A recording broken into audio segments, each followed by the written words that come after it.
Good morning students. Previous lecture के बीच में हमने पढ़ा था spherical mirror and its types. आज हम पढ़ेंगे कि स्फेरिकल मिरर से अगर हम इमेज बनाना चाहें, इमेज ऑब्टेन करना चाहें, हमें कौन से रूल्स को अडॉप्ट करना पड़ेगा। तो rules for obtaining images formed by spherical mirror. आज हमारा टॉपिक है rules for obtaining images formed by spherical mirror. Spherical mirror चाहे वो कनकेव मिरर हो या कन्वेक्स मिरर हो। पहले बच्चों,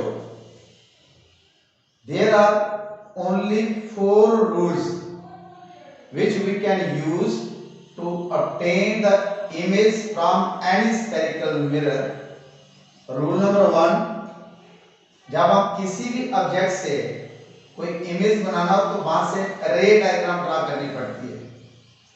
तो एक फर्स्ट रूल ये है कि अगर कोई भी रे प्रिंसिपल एक्सिस के पैरेलल हो और वो मिरर के ऊपर फॉल करे तो आफ्टर रिफ्लेक्शन वो कौन सा पाथ लेगी, कहां से गुजरेगी, कैसे टर्न होगी, कैसे रिफ्लेक्ट होगी, ये रूल है पहला।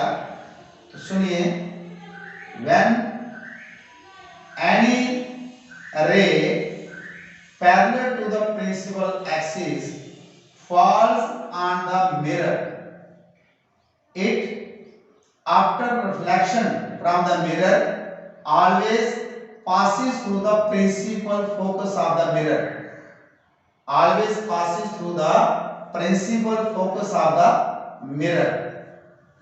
अब ये देखिए, ये कनकेव मिरर है और ये रे हमने पैरेलल ली, किसके, प्रिंसिपल एक्सिस के parallel Lee.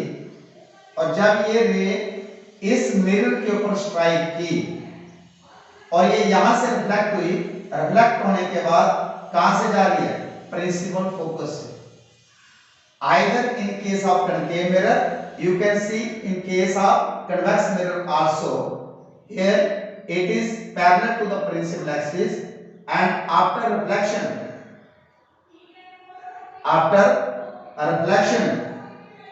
it appears to come from the principal focus, तो ये थी रे डायग्राम। कौन सी, when the ray parallel to the principal axis falls on the mirror, either concave mirror or convex mirror, it always passes through the principal focus or appear to passes from the bounce back from the principal focus, and this is your first rule। फिर इसको remember करो, कोई भी रे जब principal axis के parallel mirror को strike करेगी, आफ्टर रिफ्लेक्शन वो हमेशा प्रिंसिपल फोकस से पास करेगी। क्लियर? ओके। अब हमारा सेकंड रूल है, अगर कोई भी रे प्रिंसिपल फोकस के थ्रू मिरर के ऊपर इंसिडेंट करती हो या कोई भी रे मिरर के ऊपर फॉल करती हो थ्रू द प्रिंसिपल फोकस, तो आफ्टर रिफ्लेक्शन वो हमेशा प्रिंसिपल एक्सिस के पैरेलल जाएगी। दूसरा रूल ध्यान रखिए, कोई भी रे जब इंफिनिटी से ऑब्जेक्ट से थ्रू प्रिंसिपल फोकस मिरर के ऊपर फॉल करे तो वो आफ्टर रिफ्लेक्शन हमेशा प्रिंसिपल एक्सिस के पैरेलल जाती है। तो ये देखिए दोनों केस, ये concave mirror and this is convex mirror, ये इसकी रे डायग्राम है।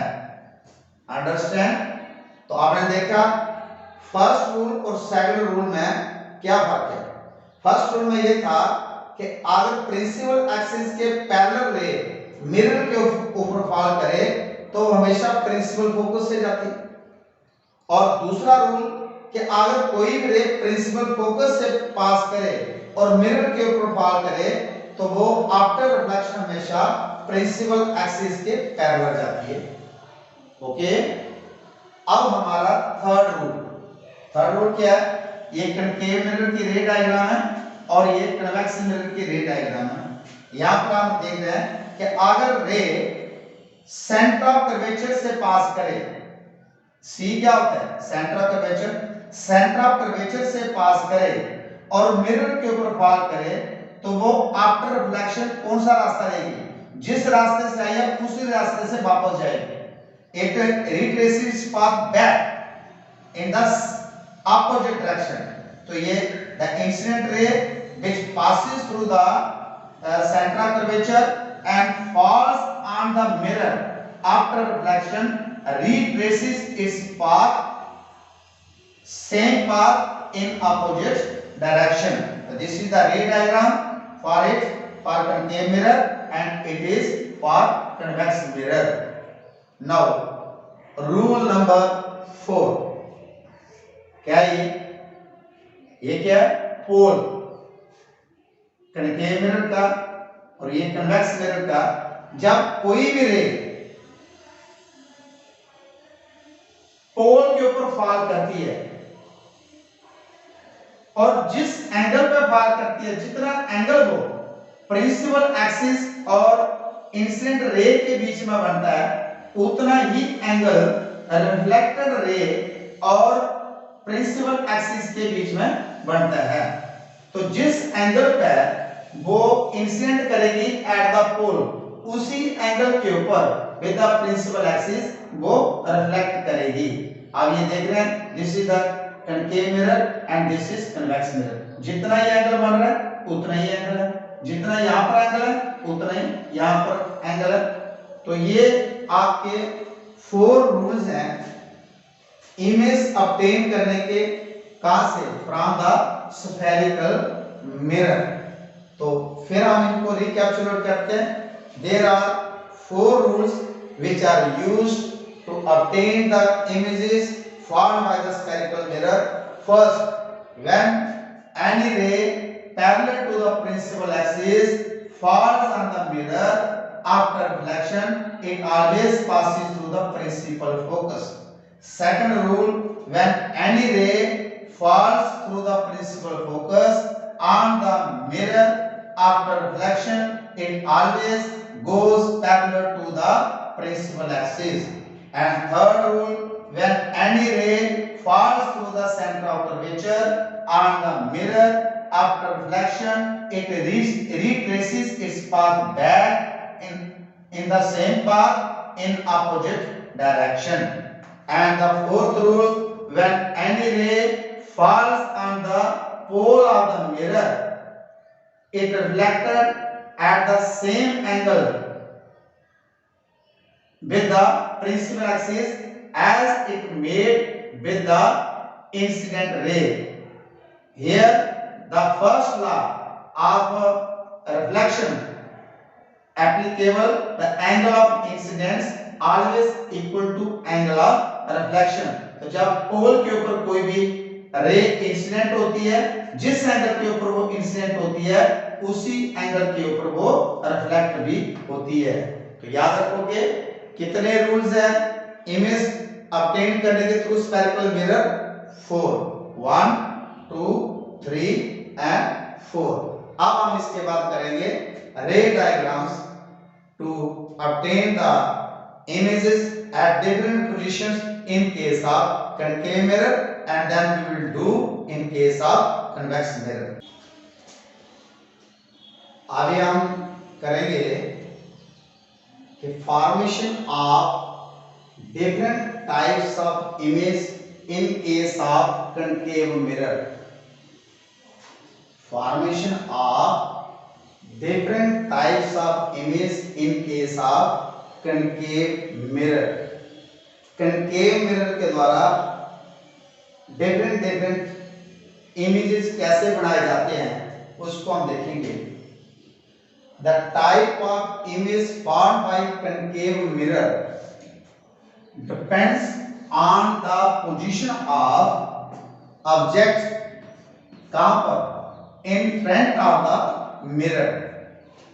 ये कनकेव मिरर है, अलग अलग डायग्राम्स के बीच में मैंने शो की है, और यहां पर जो ऑब्जेक्ट है उसकी positions in front of the mirror अलग अलग जगह पर है।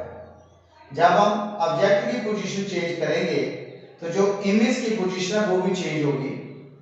तो there are 6 positions of the object, यानी कि in case of concave mirror हम ऑब्जेक्ट की पोजीशन को रखना चाहें या चेंज करना चाहें तो हम 6 वे से उसकी 6 पोजीशंस चेंज कर सकते हैं। तो सबसे पहले 6 पोजीशंस कौन सी होती हैं? आप देखना कि ये पोल है, अब ये पोल और ये क्या है, फोकस।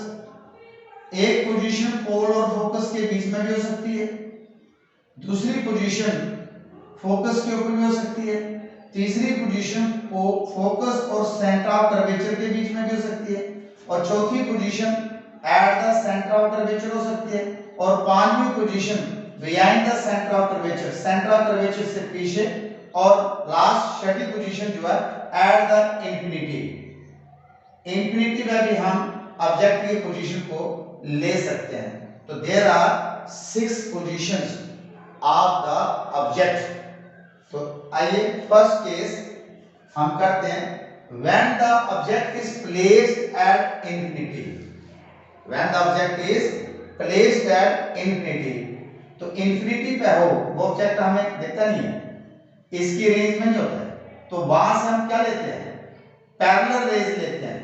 मैंने लास्ट लेक्चर में बताया था पैरेलल रेज लेते हैं, किसके पैरेलल, प्रिंसिपल एक्सिस के। तो हमने ये देखो एक रे ये लिया पैरेलल टू प्रिंसिपल एक्सिस, और ये भी रे पैरेलल टू प्रिंसिपल एक्सिस। अभी मैंने रूल्स पढ़ाया पिछली डायग्राम में कि जब कोई भी रे प्रिंसिपल एक्सिस के पैरेलल होती है तो वो आफ्टर रिफ्लेक्शन हमेशा प्रिंसिपल फोकस से पास करती है, प्रिंसिपल फोकस में मिलती है। तो ये भी रे प्रिंसिपल एक्सिस के पैरेलल और ये भी रे, दोनों रेज कहां मीट की, वो मीट की प्रिंसिपल फोकस पे। तो मैंने आपको पढ़ाया था कि इमेज कब बनता है, the intersection of reflected raise और रिफ्लेक्टेड रेज। यहां पर किसकी इंटरसेक्शन हुई, कौन सी दो रे कट कर रही हैं, रिफ्लेक्टेड रेज किस पॉइंट पर कर रही हैं, फोकस पे। इट मींस कि when the object is placed at infinity then its image is found at the principal focus of the mirror. याद रखिए, when the object is placed at infinity then its image found at principal focus of the concave mirror, principal focus of the concave mirror. इसको हम बोलते हैं कि position of the image क्या होगी, तो कहां पर आई, एट फोकस। और इसका साइज कितना है, ऑब्जेक्ट का साइज कितना है, इसका कितना है, ऑब्जेक्ट के साइज के मुकाबले में इस इमेज का जो साइज है इस केस में वो नेग्लिजिबल है, उसको हम बोलते हैं हाईली डिमिनिश्ड। क्या बोलते हैं, हाईली डिमिनिश्ड। और इसकी नेचर क्या होगी, real and inverted, real and inverted. तो ये था आपका फर्स्ट केस। तो फिर याद कीजिए, when the object is placed at infinity then the image is formed at the principal focus which is highly diminished and real and inverted, real and inverted. अब आप देखेंगे second case, when the object placed behind center of curvature। behind center of curvature means ये देखिए आपका centre of curvature है, centre of curvature से पीछे। मान लो ये हमारा कोई ऑब्जेक्ट है ए बी, और ए बी ऑब्जेक्ट है। मैंने आपको ये कहा कि इमेज फॉर्मेशन करने के लिए हम 4 तरीके से रेज ले सकते हैं, और हमें मिनिमम कितनी रेज की जरूरत होती है इमेज बनाने के लिए, 2 की। तो हम क्या करेंगे, अपनी कन्वीनियंस के लिए एक रे पैरेलल ले सकते हैं, और जो पैरेलल रे होती है जब वो मिरर को स्ट्राइक करेगी आफ्टर रिफ्लेक्शन हमेशा प्रिंसिपल फोकस से पास करती है। और जो रे प्रिंसिपल फोकस से इंसिडेंट कर रही है, ये आफ्टर रिफ्लेक्शन, अभी मैंने रूल पढ़ाया पीछे, आफ्टर रिफ्लेक्शन हमेशा पैरेलल टू प्रिंसिपल एक्सिस जाती है। तो एक रे आगे ये हमारी आफ्टर रिफ्लेक्शन और दूसरी आगे ये, दोनों कहां कट की? Between principal focus and the centre of curvature. तो नेचुरली यहां पर परपेंडिकुलर ड्रा करो, ये जो ऑब्जेक्ट की पोजीशन आई, इसकी इमेज की position a dash b dash, तो this is the image of object AB। तो ये देखो AB क्या है? ऑन द प्रिंसिपल एक्सिस है, डायरेक्ट है, और ये क्या है? बिलो द प्रिंसिपल एक्सिस, और ये इन्वर्टेड है, इन्वर्टेड है। तो इसको हम बोलेंगे, क्या बोलेंगे कि when the object is placed behind centre of curvature then its image form किसके बीच में? Between centre of curvature and principal focus. It is real and inverted, it is real and inverted. तो फिर देखिए, when the object placed behind center of curvature then the position of the image is between F and C, focus and center of curvature। size of the image क्या हुआ? much smaller than object, object से बहुत छोटा दिखता है। Object का size बड़ा होता है और इमेज का साइज छोटा होता है। नेचर क्या है? ये भी रियल एंड इन्वर्टेड है। अब आप ऑब्जेक्ट की पोजीशन को चेंज करेंगे तो behind the centre of curvature के बाद हम ऑब्जेक्ट को ला सकते हैं कहां पर? सेंटर ऑफ कर्वेचर के ऊपर। हम इसको बोलेंगे when the object is placed at centre of curvature, when the object is placed at centre of curvature, ये सेंटर ऑफ कर्वेचर है।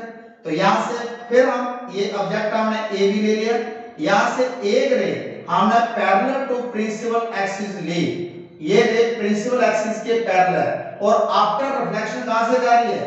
प्रिंसिपल फोकस से, और दूसरी रे हमने प्रिंसिपल फोकस से ली, आफ्टर रिफ्लेक्शन कहां से जा रही है?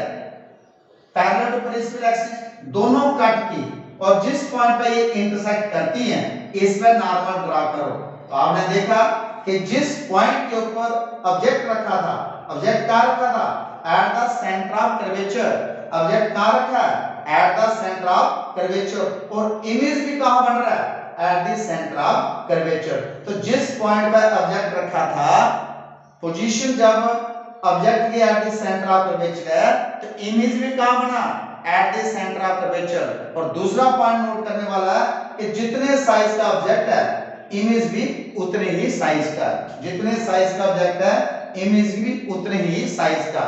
इसका मतलब क्या हुआ कि when the object is placed at center of curvature the image is also formed at the center of curvature which is having the same size as the object, which has the same size as the object and it is also a real and inverted, ये भी real और inverted है। और अभी हमारा fourth case, when the object is placed between C and F, हम position change करें किसकी? ऑब्जेक्ट की। पहले इंफिनिटिव है, फिर बिहाइंड सी, फिर एट सी, अब सी के बाद क्या आएगा? एफ और सी के बीच में आएगा। अब इसमें हमने ऑब्जेक्ट को कहां रखा? सेंटर ऑफ कर्वेचर और प्रिंसिपल फोकस के बीच में, ए बी। यहां से फिर हमने एक रे ली parallel to principal axis, after reflection कहां से जाती है? प्रिंसिपल फोकस से, और एक रे हमने इंसिडेंट की प्रिंसिपल फोकस के थ्रू, आफ्टर रिफ्लेक्शन कहां जाती है? पैरेलल टू प्रिंसिपल एक्सिस, और दोनों कहां इंटरसेक्ट की? इस पॉइंट बी डैश पे, और यहां से नॉर्मल ड्रा करो तो ये बन जाएगा ए डैश बी डैश, और यही इस ऑब्जेक्ट का इमेज है। और ये कहां बना? ये सी है, सी से पीछे, इसको बोलते हैं बिहाइंड सेंटर ऑफ कर्वेचर। क्या बोलते हैं? Behind centre of curvature. अब आप यहां देख रहे हो जो ऑब्जेक्ट का साइज है उससे इमेज का साइज क्या है? बड़ा है। जितना ऑब्जेक्ट है उससे बड़ा क्या है? इमेज है। तो इसी को हम बोलते हैं कि ऑब्जेक्ट की पोजीशन क्या होगी? When the object is placed between C and F, the image is formed behind C, which has larger size than the object. Object से इसका साइज बड़ा है। और नेचर क्या है? Real and inverted. नेचर क्या है? Real and inverted. अब हमारा फिफ्थ केस है when the object is placed at F, F means principal focus. When the object is placed at principal focus, ये देखिए, ये आपका मिरर है, कनकेव मिरर, और ये प्रिंसिपल फोकस है, पोल और सेंटर ऑफ कर्वेचर।